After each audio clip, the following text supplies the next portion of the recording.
Assalamualaikum warahmatullahi wabarakatuh. Jumpa lagi di channel Amin Al-Amrur. Alhamdulillahi rabbil alamin. Allahumma sholli ala Sayyidina Muhammad wa ala ali Sayyidina Muhammad. Bersyukur kepada Allah subhanahu wa ta'ala, bersalawat kepada baginda Rasul Muhammad sallallahu alaihi wasallam. Mudah-mudahan kita semua mendapatkan syafaatnya beliau fid dini wa dunya wal akhirah. Amin amin ya rabbal alamin.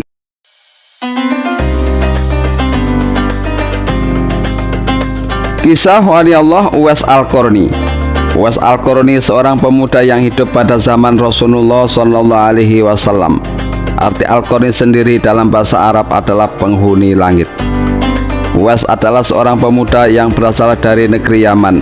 Sejak lahir dia memiliki penyakit sopak atau timbul bercak-bercak putih di seluruh badan. Uwais adalah seorang pemuda yang soleh dan giat bekerja. Sehari-hari ia mengembala domba milik tetangganya untuk memenuhi kebutuhan hidup. Uwais tinggal berdua dengan ibunya yang lumpuh dan buta. Walaupun hidup miskin, Uwais selalu bersyukur dan sangat menyayangi ibunya. Ia selalu berusaha untuk memenuhi segala permintaan sang ibu. Suatu hari, ibunda Uwais berkata kepadanya, "Uwais anakku, kemarilah sebentar." "Baik ibu, apakah ada yang engkau butuhkan?" jawab Uwais. "Anakku sayang, mungkin hidup ibu sudah tidak akan lama lagi. Ada satu keinginan ibu yang ingin sekali terwujud," ucap ibunda Uwais. "Jangan berkata seperti itu ibu, apa permintaan ibu itu?" ucap Uwais. "Sebelum saat itu tiba, ibu ingin melaksanakan haji," ucap ibunda Uwais.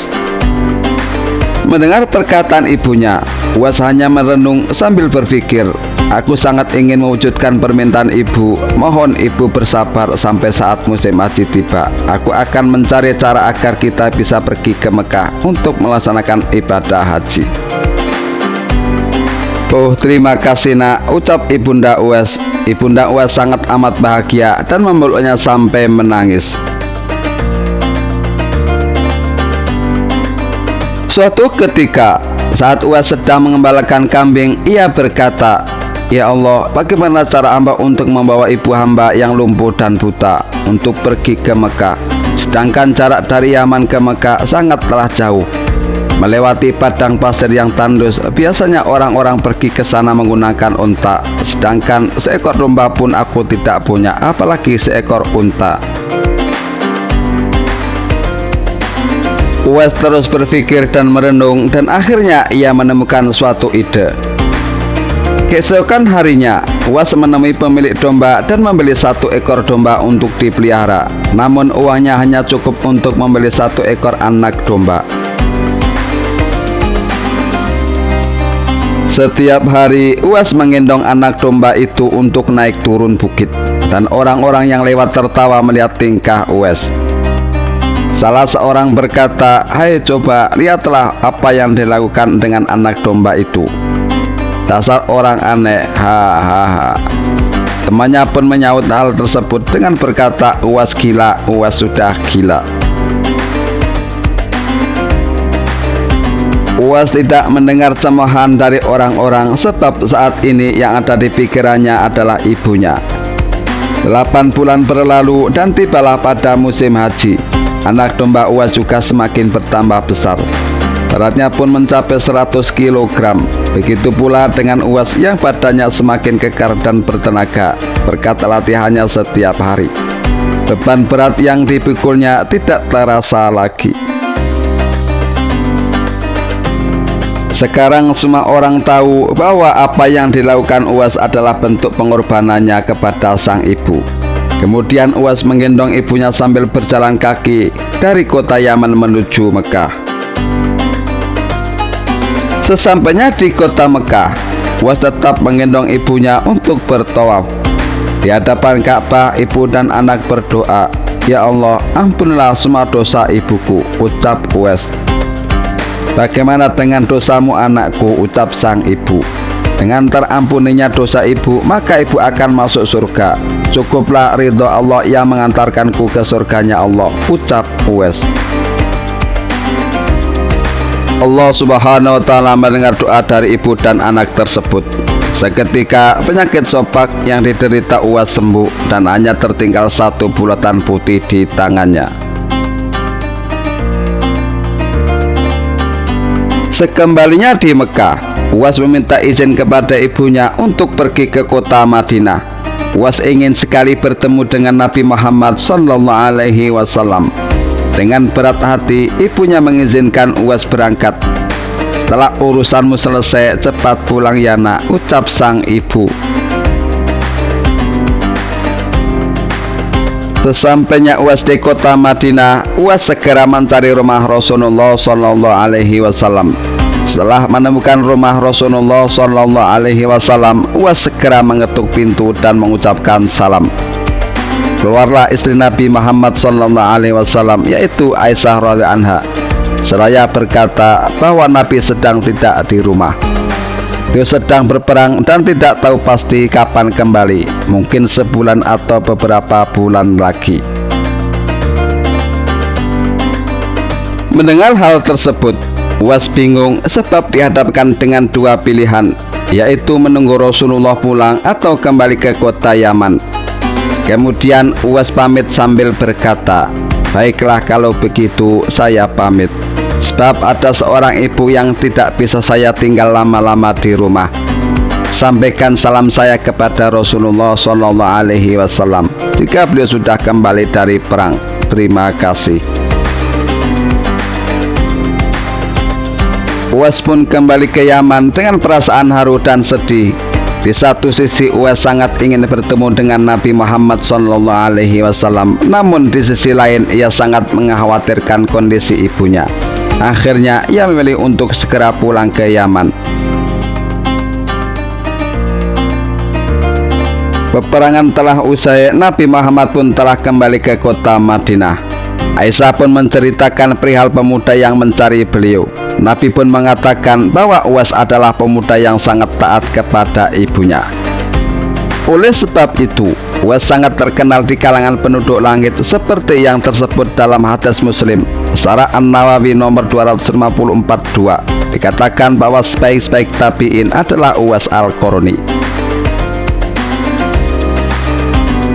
Saat Nabi Muhammad sedang berbincang-bincang dengan Umar bin Khattab dan Ali Abi Thalib, beliau pun menceritakan tentang sosok Uwas Al-Qarni. Nabi pun berkata, apabila kalian bertemu dengan Uwas, mintalah doa dan istighfar kepadanya. Dia adalah penghuni langit. Perhatikan di telapak tangannya ada tanda berwarna putih. Dulu sejak ia lahir menderita penyakit sopak, namun atas kesolehannya dan ketaatannya kepada ibunya, Allah Subhanahu wa taala pun menyembuhkan penyakitnya. Uwas Al-Qarni dikenal sebagai salah satu wali Allah yang menyimpan sejumlah karomah. Salah satu kisah karomah wali Uwas Al-Qarni yakni mampu berjalan di atas air dan mengembalikan kapal yang tenggelam. Kisah nyata karomah wali Allah Uwas Al-Qarni yang mampu berjalan di atas air ini cukup masyhur di telinga umat muslim. Saat itu, sebuah kapal yang syarat dengan muatan dan bersama 200 orang termasuk ahli perniagaan siap mengarungi samudera meninggalkan pelabuhan Mesir. Saat kapal itu berada di tengah-tengah lautan, tiba-tiba saja datanglah petir yang diiringi ombak yang kuat, membuat kapal itu terombang-ambing dan hampir tenggelam. Berbagai usaha dibuat untuk menghindari kapal tenggelam, akan tetapi semua usaha mereka sia-sia saja. Semua orang yang berada di atas kapal itu sangat cemas dan menunggu apa yang akan terjadi pada kapal dan diri mereka.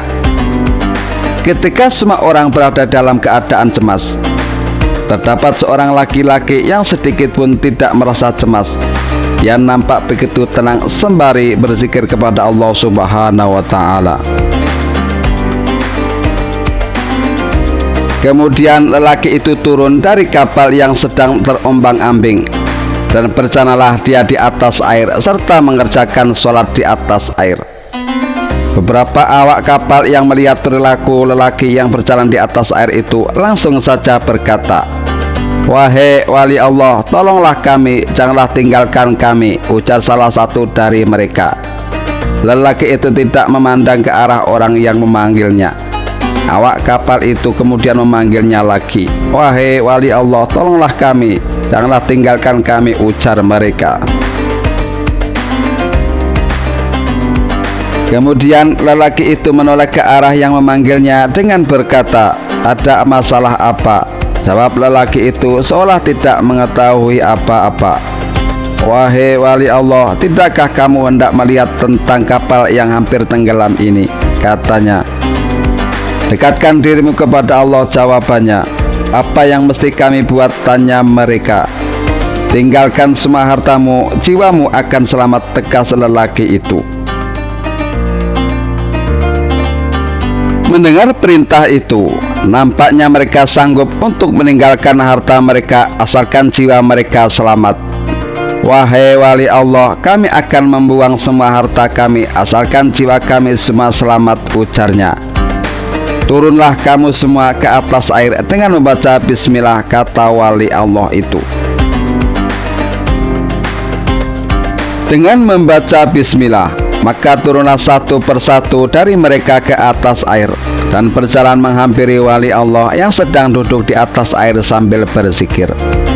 Tidak berapa lama kemudian, kapal yang mengandung muatan beratus ribu ringgit itu pun tenggelam ke dasar laut. Alhasil, habislah semua barang-barang perniagaan yang mahal-mahal terbenam ke laut. Para penumpang tidak tahu apa yang hendak dibuat. Mereka berdiri di atas air sambil melihat kapal yang tenggelam itu. Siapakah kamu wahai wali Allah? Tanya salah satu dari mereka memberanikan diri. Saya adalah Uwais Al-Qarni, jawabannya. Wahai wali Allah, sesungguhnya di dalam kapal yang tenggelam itu terdapat harta fakir miskin Madinah yang diantar oleh seorang jutawan Mesir, kata mereka. Sekiranya Allah kembalikan semua harta kamu, adakah kamu betul-betul akan membagikannya kepada orang-orang miskin di Madinah? Tanya Uwais Al-Qarni. Betul, saya tidak akan menipu ya wali Allah, ucapnya. Setelah wali Allah Uwais Al-Qarni itu mendengar pengakuan dari peniaga itu, maka dia pun mengerjakan sholat 2 rakaat di atas air. Kemudian wali Allah Uwais Al-Qarni memohon kepada Allah Subhanahu wa Ta'ala agar kapal itu ditimbulkan semula bersama harta-hartanya. Tidak berapa lama kemudian, kapal itu timbul sedikit demi sedikit sehingga kembali terapung di atas air. Semua barang perniagaan dan lain-lain tetap seperti asal. Tidak ada yang kurang, dan setelah itu dinaikkan ke semua penumpang ke atas kapal itu, lalu meneruskan pelayaran ke tempat yang dituju. Sesampainya di Madinah, awak kapal yang berjanji dengan wali Allah itu langsung menunaikan janjinya dengan membagi-bagikan harta kepada semua fakir miskin di Madinah, sehingga tidak ada seorang pun fakir miskin yang tidak kebagian. Sampai pada akhir kematian Uwais, terjadi hal yang menggemparkan. Banyak sekali orang yang hadir di pemakamannya. Orang-orang tersebut adalah penduduk langit yang dikirim oleh Allah Subhanahu wa Ta'ala. Wallahu a'lam bishawab. Inilah sepenggal kisah wali Allah Uwais Al-Qarni. Semoga bermanfaat bagi kita semuanya. Amin amin ya rabbal alamin. Jangan lupa like, share, dan subscribe. Terima kasih. Akhirul kalam. Wassalamualaikum warahmatullahi wabarakatuh.